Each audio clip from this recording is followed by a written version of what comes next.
The afternoon rush at the Silver Oak was always loud, filled with the clinking of heavy silver spoons against porcelain bowls and the low hum of wealthy patrons discussing their investments. Located in the heart of Providence, Rhode Island, the restaurant catered strictly to the city's oldest and richest families, people who expected perfection and paid heavily for it. Hazel adjusted her white apron, smoothed down her black uniform skirt, and lifted a heavy tray loaded with iced waters to carry out to the main dining room.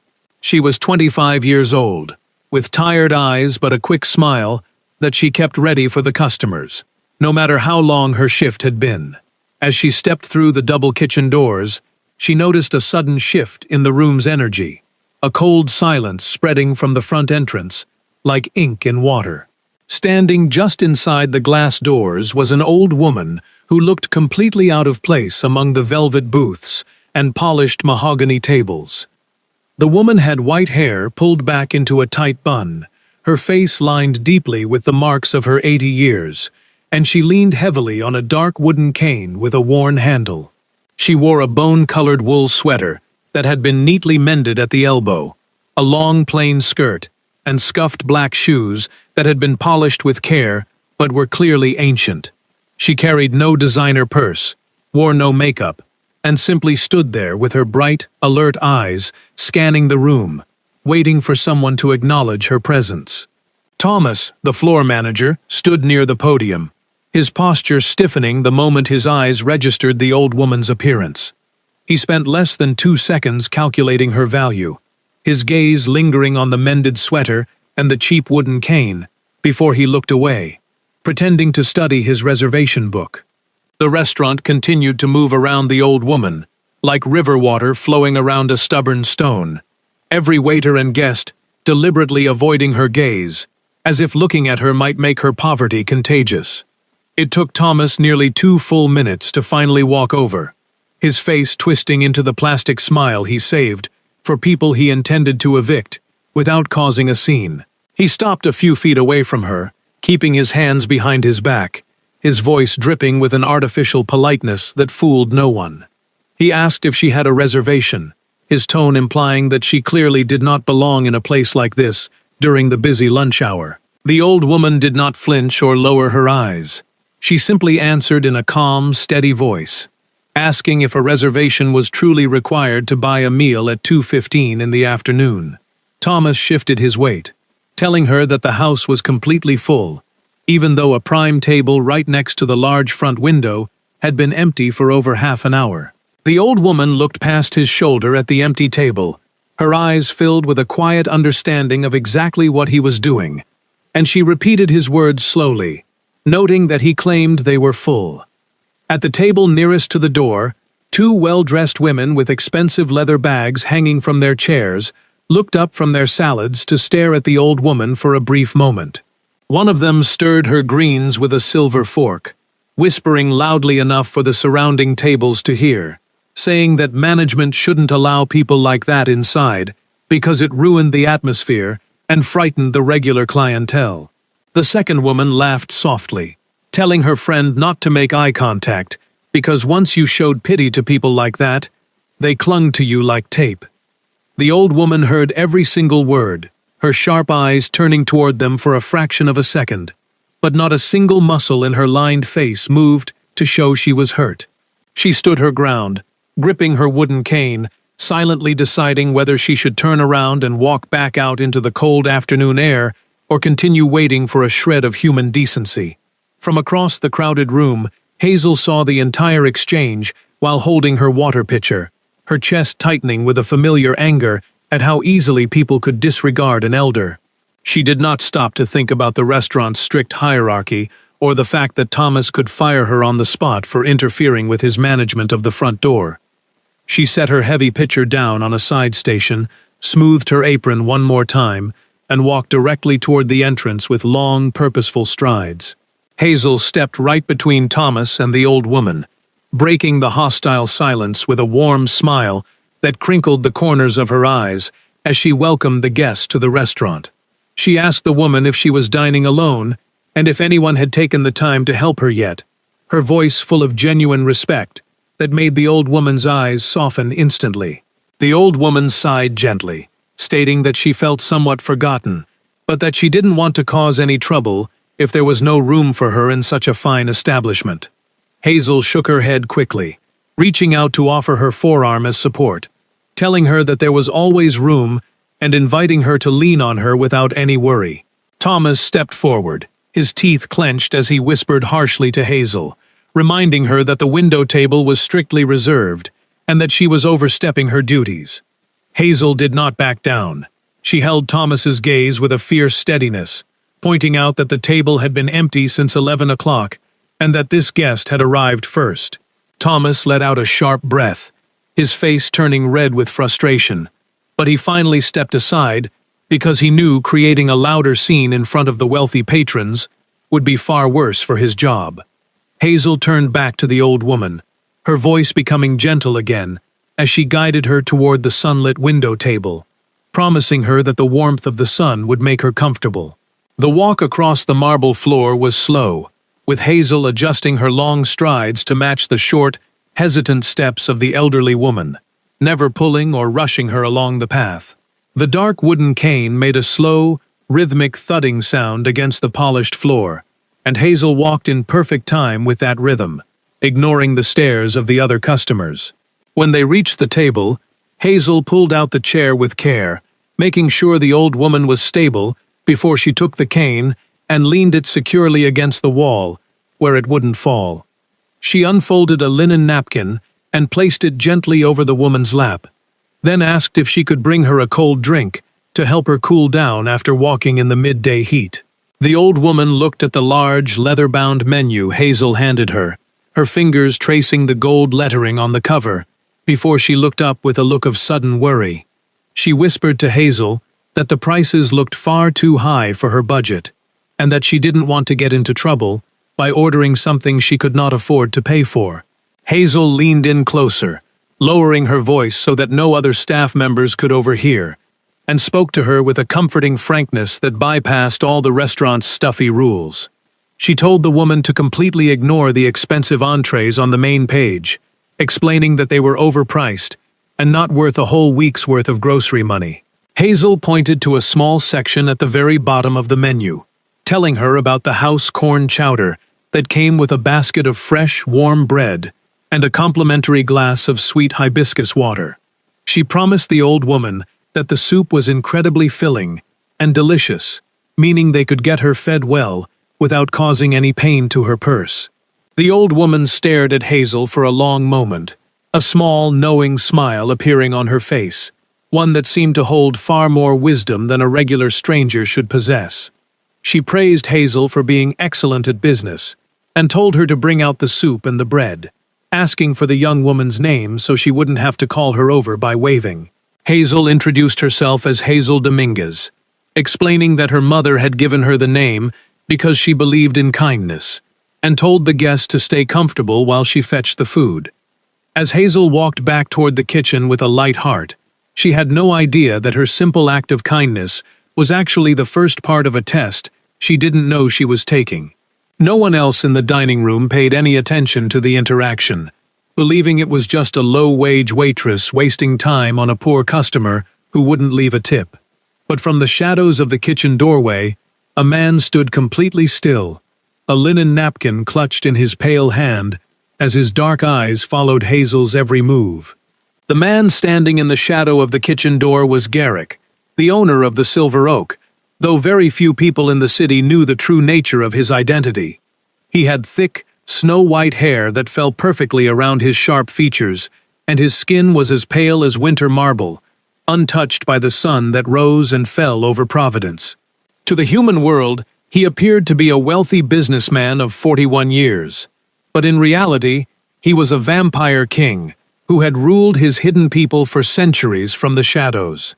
Garrick had recognized the old woman the exact moment she walked through the glass doors, because despite her clever disguise and her fragile human appearance, she was his mother, Maeve.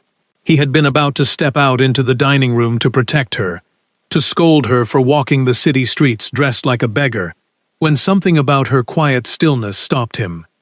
He knew that look well, His mother only assumed that posture when she was measuring the true depth of someone's soul, so he chose to remain in the dark, watching the scene unfold. He had felt his blood run hot when Thomas tried to turn her away, but before he could intervene, he saw Hazel drop her water pitcher and cross the floor. He watched with a strange tightness in his chest, as his mother, an incredibly powerful immortal, accepted the support of a mortal girl's arm with total meekness. Garrick stepped out of the shadows and walked silently up behind Thomas, his movements so perfectly quiet that the manager jumped slightly when he noticed his employer standing next to him. Thomas immediately turned pale, knowing that the white-haired owner rarely spoke to the floor staff unless someone was about to be dismissed from their position permanently. Thomas began to stutter, trying to explain that Hazel had seated a woman without his permission, a woman who clearly didn't have the funds to pay for a standard meal at their establishment. Garrick kept his dark eyes fixed on the window table, his voice incredibly low and cold as he asked Thomas who gave him the authority to decide who could eat at his tables. Thomas swallowed hard, trying to defend himself by saying he was only trying to protect the high-class atmosphere of the dining room for their regular, wealthy clientele. Garrick told him sharply that Hazel had done nothing wrong, ordering the manager to leave her alone and to place the old woman's entire bill onto his personal account without either woman knowing. He warned Thomas that the next time he left a human being standing at the front door based on their clothing, it would be his final day working in Providence. Thomas nodded quickly, his hands shaking as he retreated to the podium, leaving Garrick to return to his dark corner to observe the rest of the afternoon. From his vantage point, Garrick watched Hazel return to the window table with a steaming bowl of corn chowder and a basket of fresh, dark bread. He noticed that before Hazel left the table, she took a piece of the bread and carefully broke it into small, bite-sized pieces, without being asked to do so. She did it naturally, knowing that elderly hands often lacked the strength to tear through hard crusts, a tiny detail that only someone who had spent years caring for an old person would think to perform. Every few minutes, Hazel would walk past the window table, not to hurry the old woman along, but to ask how she was enjoying the chowder, and to share a quick, quiet laugh. When the old woman accidentally knocked her silver spoon onto the marble floor with a loud clank, Hazel didn't show even a flicker of annoyance or frustration. She knelt instantly, picked up the dirty utensil, and brought back a clean one within seconds, placing a fresh napkin underneath it so it wouldn't slip again. The old woman apologized for being clumsy, but Hazel simply smiled, telling her that it happened to everyone, and that there was absolutely nothing to forgive. Garrick felt a strange warmth spreading through his cold chest as he watched the girl treat his mother like royalty, knowing that Hazel believed she was helping a completely penniless stranger. When the old woman finally finished her meal and began the difficult process of standing up, Hazel immediately abandoned her other tables to walk back over to the window. She offered her arm once again, telling the woman not to hurry and promising to walk at whatever pace felt safest for her old legs. They walked slowly back across the dining room, the wooden cane thudding softly against the floor, while Hazel kept her body close enough to catch her if she stumbled.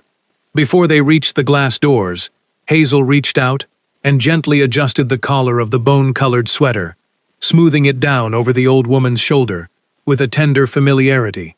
At the exit, the old woman took Hazel's young hands between her two wrinkled ones, pressing them firmly as she offered a quiet blessing for the kindness she had received that day. She told Hazel that she had no idea how much good she had done, adding that it wasn't because of the hot soup, but because of something much deeper. Hazel looked confused, asking what she meant, but the old woman merely smiled and told her that she would understand the truth when the right day arrived. The old woman turned and walked out into the street, but before she disappeared, she glanced back at the dark corner where Garrick stood, holding his gaze with a proud, meaningful smile. Later that evening, long after the restaurant had closed its doors, and the streets of Providence had grown quiet under the moonlight, Garrick drove out to the countryside. He arrived at a massive estate hidden behind iron gates and ancient oak trees. a place where his family had lived away from human eyes for generations. He walked through the heavy front doors without knocking, finding his mother sitting in her favorite velvet armchair in front of a roaring stone fireplace. She was no longer wearing the mended wool sweater or the scuffed black shoes. She was dressed in a gown of dark silk, her white hair perfectly styled, and her silver-handled cane rested against her chair. She was sipping a cup of hot herbal tea, looking completely satisfied with herself, like a cat that had successfully caught a mouse without making a single sound. Garrick sat down in the leather chair opposite her, his white hair catching the amber glow of the fire as he let out a long, tired sigh. He asked her what she had been thinking, walking around the city streets dressed like a vagrant, where anyone could have harmed her or stolen her belongings. He reminded her that Thomas had been seconds away from throwing her out onto the sidewalk, like a stray dog in the middle of her own family's business. Maeve set her teacup down on the small silver tray beside her, her bright eyes flashing with an ageless power that contradicted her frail, elderly appearance. She told her son that she didn't blame the manager for his actions, noting that the modern world often treated poor old women with complete disregard and coldness. She explained that she had wanted to see the truth of the world with her own eyes, which was exactly why she had put on the disguise and gone out into the city. Garrick shook his head, asking why she felt the need to hunt for trouble when she could have stayed safe inside her beautiful home, surrounded by servants. Maeve leaned forward, her face becoming serious, as she told him that she had been hunting for a wife for him, a task she felt was necessary before her time came to rest. Garrick let out a short, frustrated laugh, telling her to stop, because he was already dealing with the rest of their high-class social circle, trying to push him toward Victoria. He complained that every family dinner turned into a lecture about Victoria's ancient lineage, her perfect manners, and how she was the only suitable match for a vampire king. Maeve raised her hand to cut him off, stating that Victoria was exactly the reason she had created her little experiment in the first place. Maeve explained that she had learned a vital lesson over her many centuries of life. You could never learn a person's true nature by watching how they treated their superiors. She told Garrick that people would always wear a mask of kindness and devotion when they were speaking to someone who held power, wealth, or high social standing. The only way to see the naked truth of a soul was to watch how they treated someone who could offer them absolutely nothing in return, like a poor old human.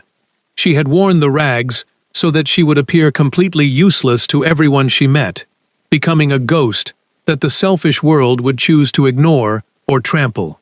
Garrick remained silent, his pale face smooth as he listened to his mother explain the path she had walked through the city earlier that afternoon. She told him that she had visited 4 different establishments before arriving at his restaurant, and each one had broken her heart a little more. In the first shop, the clerks had ignored her as if she were a piece of wooden furniture. In the second, a wealthy young woman had shoved her aside to reach the counter. In the third place, a waiter had told her flatly that they didn't allow people to sit without spending money. And then she had finally reached the Silver Oak. Maeve's voice softened, a rare warmth returning to her tone as she described the moment she had given up hope and prepared to return home in despair. She told Garrick about the young waitress who had dropped her work, crossed the crowded room, and offered her arm without a single thought of reward. She described how Hazel had cut the bread into small pieces, how she had protected her from the expensive items on the menu, and how she had adjusted her sweater at the door. She looked directly into her son's dark eyes, telling him that such genuine goodness could never be bought with gold or mimicked by those who sought power. She knew Garrick had watched the entire scene from his hiding spot in the kitchen, and she had seen the look of utter wonder that had settled over his pale face. Garrick did not deny her words. He looked down at his long, pale fingers, remembering the gentle way Hazel had guided his mother across the marble floor. Maeve smiled softly, telling him that she had gone out searching for a queen for their people, and the test had been passed by a girl who didn't even know she was being watched. She challenged him to find a single woman in their wealthy social circle who had ever given him something without calculating what she would receive in return. By the middle of the following week, rumors about the events at the Silver Oak had begun to spread through the wealthy neighborhoods of Providence, reaching ears that were always listening. Victoria sat at her elegant glass breakfast table, her fingers tight around the handle of her porcelain coffee cup, as her mother spoke about the restaurant. Her mother warned her that Garrick had been asking his managers about a common human waitress, and that Maeve had actually invited the girl to her private estate for afternoon tea. Victoria was 38 years old, a woman of striking beauty and high standing, but her family's ancient wealth had dried up years ago, leaving them with nothing but heavy debts and an expensive house. She knew that marrying the white-haired vampire king was her family's only salvation from complete financial ruin, and the thought of a human waitress interfering with her future made her blood run cold. She spent an hour selecting her clothing, choosing a tailored green suit that made her look perfectly composed, and drove down to the restaurant to find Garrick in his private office. She walked in without an appointment, her high heels clicking sharply against the hardwood floor as she greeted him with a bright, practiced smile that hid the anger burning inside her. Victoria seated herself in the leather chair across from his desk, smoothing her skirt, before she brought up the rumor about his mother's recent afternoon excursion into the city.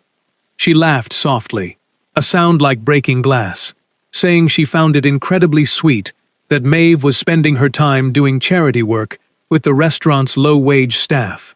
She added that elderly people often grew fragile in their minds, clinging desperately to anyone who showed them a bit of basic attention or flattery during their lonely days.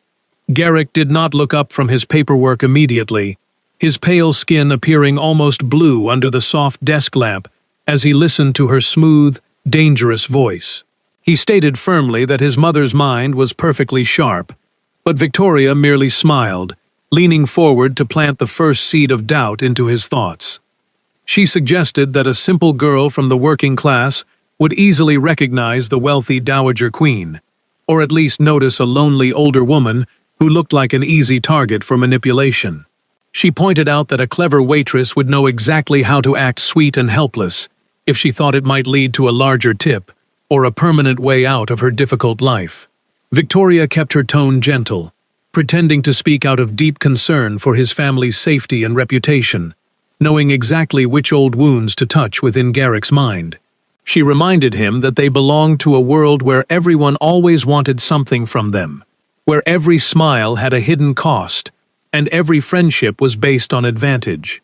She suggested that a human girl who lived in a crowded apartment would see a white-haired millionaire as a golden ticket, a prize worth putting on a little performance to catch.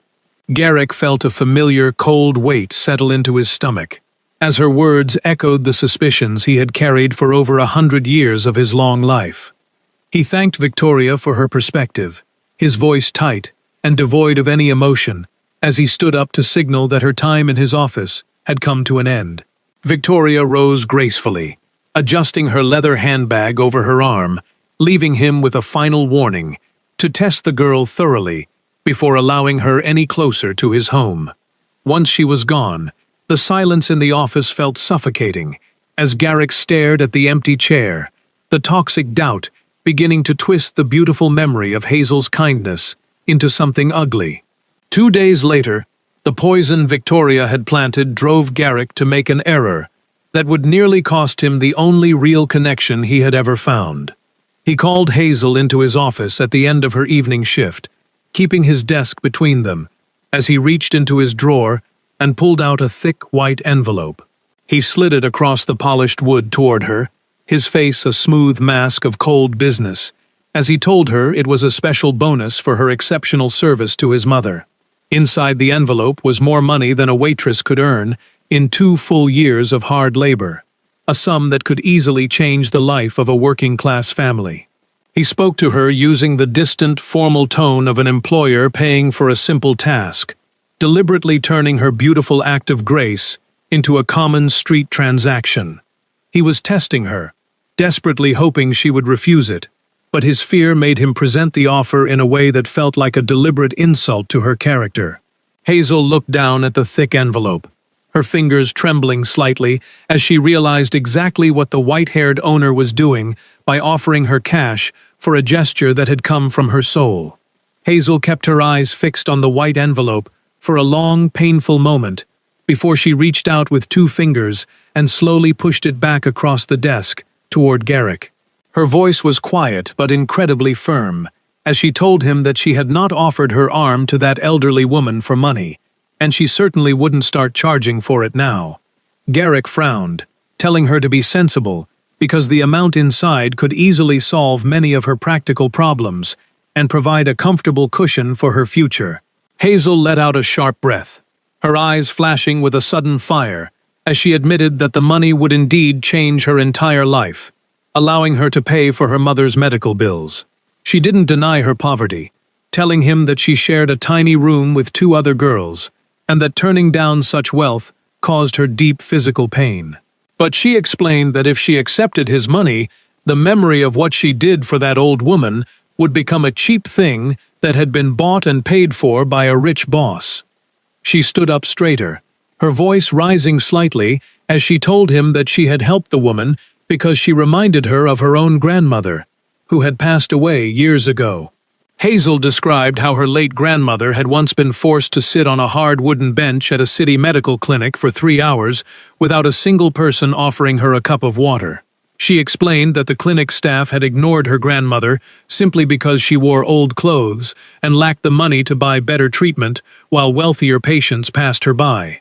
Hazel had been only 9 years old at the time, sitting beside her grandmother and holding her wrinkled hand, feeling completely helpless against the cruelty of the world around them. From that terrible day onward, she had made a solemn promise to herself that as long as she had 2 working arms, no elderly person would ever stand alone if she was nearby. She told Garrick that her kindness was not a professional virtue he could purchase with his profits. It was a personal vow, and a real promise never carried a price tag. The silence that followed her words was heavy, the air in the office feeling thick, as Garrick realized the horrific mistake he had made by listening to Victoria's venomous advice. Hazel's chin trembled with a mixture of anger and hurt, telling him that his offer was an insult to her dignity, proving that he believed every human being had a price. Hazel turned toward the office door, ready to walk out and leave her job behind forever. But Garrick stood up quickly, his white hair catching the dim light, as he called out for her to stop. His voice had completely lost its cold, businesslike edge. It sounded broken, raw, and filled with a deep shame that he had never revealed to another living soul. He stepped out from behind his desk, walking toward her, with his hands held open, asking her to forgive his blindness, and admitting that he had understood absolutely nothing about her. He confessed that he had spent his entire existence surrounded by people who only approached him because of his wealth, his power, and what he could provide for their families. Over the centuries, he had completely forgotten that genuine, unselfish goodness actually existed in the world, and when he saw her display it, he had been terrified to believe it was real. He explained that he had offered her the money as a shield to protect his own heart from being disappointed, but he had ended up wounding the only honest person in his life.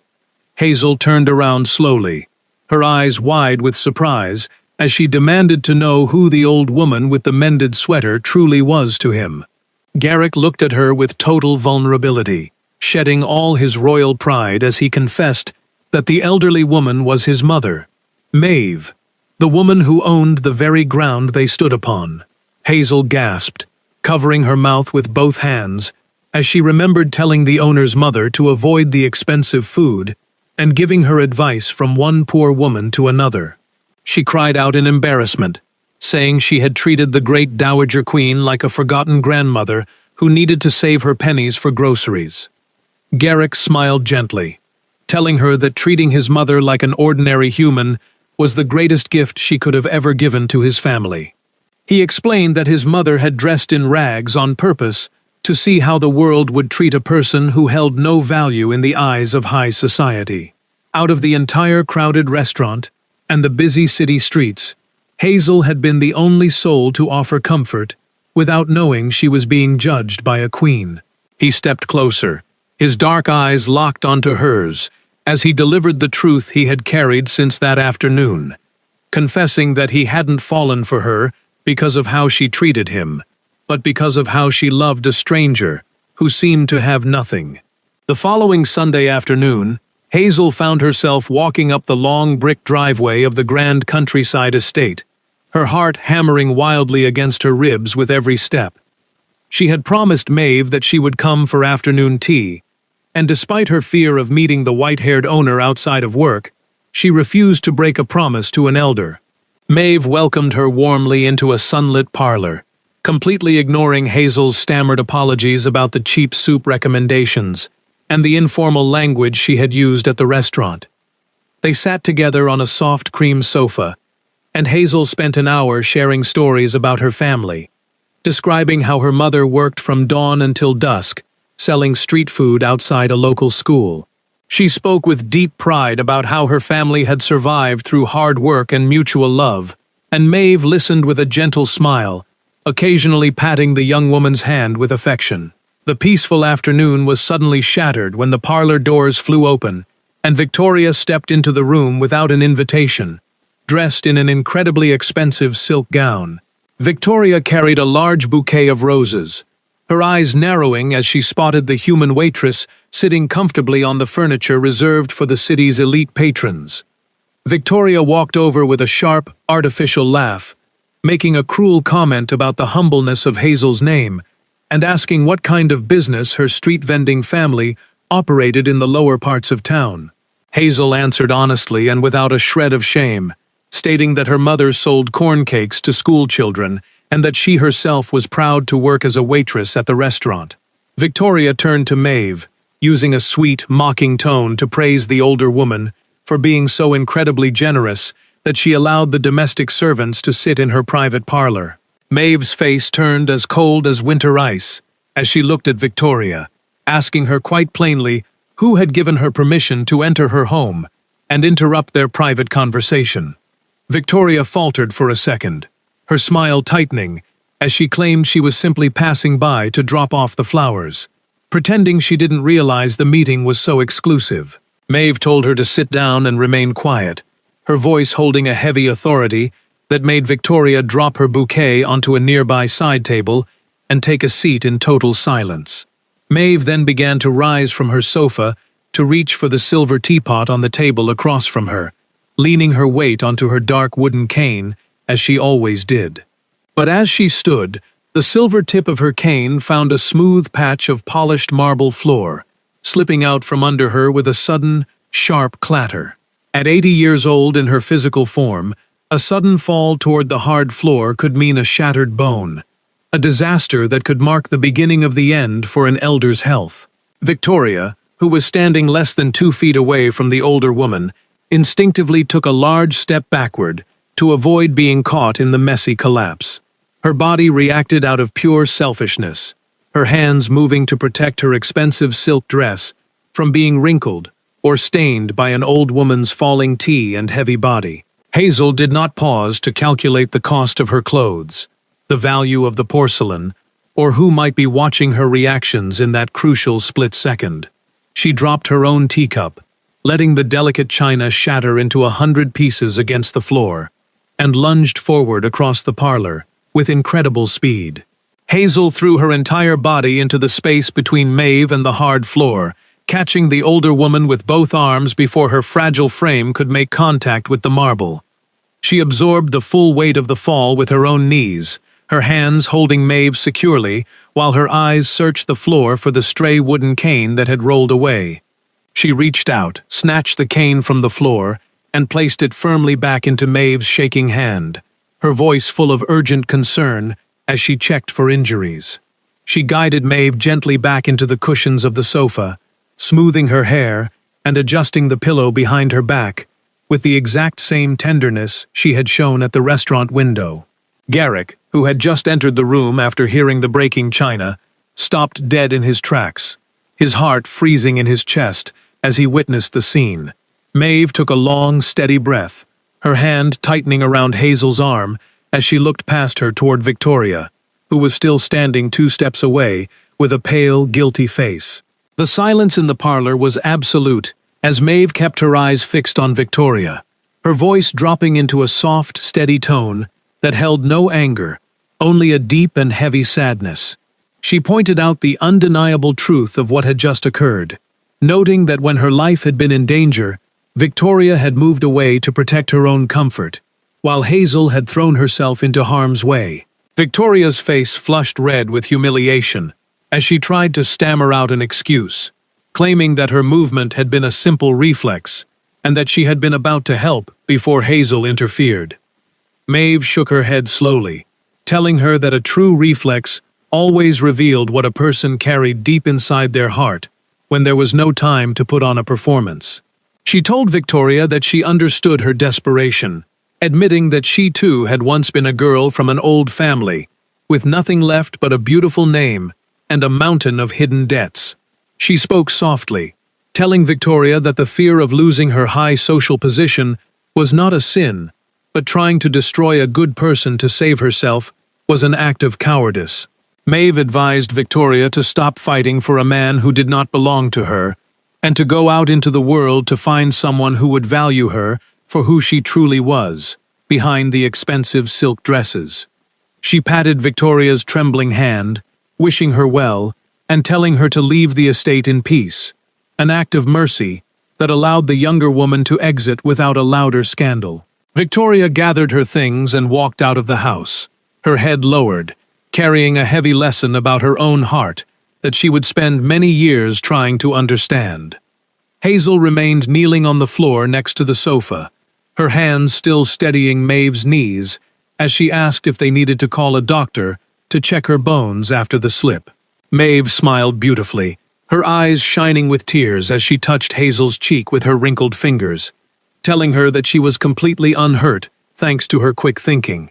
She looked over at Garrick, who was still standing near the entrance, and ordered him to stop hovering like a ghost and to come kneel down beside the woman he loved. Garrick walked across the room with slow, humble steps, dropping to his knees on the other side of his mother's sofa, his white hair nearly touching Hazel's shoulder as he looked at her. He spoke quietly, telling Hazel that he didn't expect her to give him an answer today, nor was he offering her a golden ring or a promise of easy luxury.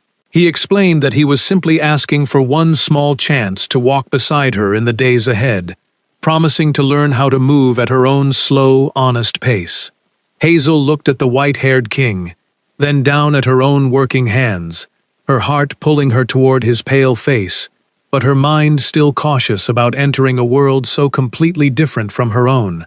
She reminded him that she was an ordinary waitress who rode the public bus and spent her evenings cleaning tables, a person who had no place among the velvet curtains of his high society. Garrick reached out, his cool fingers gently touching the edge of her apron, as he confessed that he was utterly exhausted by the false smiles of his high society world. He admitted that he had lived for centuries without knowing how to share his life with another person, and he begged her to teach him how to be real, just as she had taught his mother. Hazel turned her gaze back to Maeve, who was watching her with a bright, encouraging look that felt warmer than the summer sun coming through the glass windows. She looked back at Garrick, seeing the absolute sincerity in his dark eyes, and she finally allowed a small, genuine smile to break across her face as she extended her hand toward him. She told him that they could try to walk together, but she warned him strictly that they would move slowly, because she refused to allow anyone to rush her through her own life. Garrick gripped her hand with a gentle tightness, his pale skin contrasting beautifully with her warm fingers, and he promised her that he would spend the rest of his days learning her pace. Maeve let out a joyful laugh, telling them both to help her stand up, because the floor was far too hard for an old woman to spend the entire afternoon watching a romance unfold. Together, the white-haired king and the human waitress reached out, each taking one of the old woman's arms, lifting her from the sofa with a perfect, shared rhythm that matched her elderly steps. 3 months later, the small chapel on the edge of the Providence countryside was filled with the soft scent of wild clover and the warm light of dozens of white wax candles. The wedding was small and private, attended only by Hazel's mother, her close siblings and a few members of Garrick's family, who valued truth over ancient social titles. Hazel stood at the back of the church in a simple gown of ivory lace, her hands resting gently on the forearm of Maeve, who insisted on walking her down the long wooden aisle. The old woman moved slowly, her dark wooden cane thudding against the floorboards with that same steady, stubborn rhythm that had first drawn Hazel's attention in the crowded restaurant. Garrick stood at the altar, his snow-white hair brushed back from his pale forehead, his dark suit perfectly tailored, as his eyes watched his human bride move toward him with a quiet grace. As they took their slow steps down the aisle, Maeve leaned closer to Hazel, her voice a soft whisper that stayed beneath the beautiful music filling the small chapel. Maeve told Hazel that on the afternoon they had first met at the window table, the young waitress had given her family a gift that was far greater than a simple physical support. She explained that by showing such unconditional kindness to a poor old stranger, Hazel had given a mother the peace of knowing her lonely son would never be left without a true heart to guide him. Hazel whispered back with a smile, saying she had simply done what her grandmother had taught her to do, believing that treating people well was just a normal part of being human. Maeve squeezed her arm tightly, telling her that in a world driven by wealth and power, such simple humanity was far scarcer and more valuable than all the gold hidden in the city's deepest banks. They reached the front of the altar, where Garrick stepped forward to take Hazel's hand, his pale face filling with a pure, radiant joy that erased every century of loneliness he had carried. Maeve took her seat in the front row, resting her silver-handled cane against her knee as she watched the two distinct worlds join together under the soft glow of the candlelight. As the ceremony drew to a close and the minister pronounced them together, Hazel looked out at the small group of people who had gathered to witness their quiet promises. She felt the cool strength of Garrick's hand wrapped securely around hers, and she knew that their future would not be defined by his royal titles or her humble beginnings. They walked back down the aisle together, their steps perfectly matched, moving out into the cool evening air where the stars were beginning to appear over the Rhode Island trees. Hazel looked toward the horizon, her thoughts turning gently toward the long life they would build together in the hidden spaces of the world, away from the noise of the greedy city. She knew there would be challenges, that his people would look at her with suspicion, and that her own world might not understand the white-haired man who lived in the shadows. But as she leaned her head against his shoulder, watching the moonlight catch the white strands of his hair, she felt an absolute certainty that their foundation was built on something that could never be broken by the opinions of others. The future stretched out before her like an unwritten book, full of quiet mornings in the countryside and shared evenings looking out over the peaceful hills of their home. She thought of her mother, who would finally be able to rest her tired feet after years of working under the hot sun, and of Maeve, who could sleep soundly knowing her family was safe. Hazel realized that the greatest fortune her husband possessed had never been the grand restaurant or the heavy vaults of old family wealth. It was the sharp wisdom of an old woman who knew how to look for love in the most forgotten places. She promised herself that no matter how wealthy her life became, she would always keep her apron ready and her heart open to those who stood alone at the door. As they drove away from the chapel into the quiet night, she closed her eyes, letting the steady rhythm of the car carry them toward their new beginning, completely at peace with the slow, beautiful path they had chosen to walk together.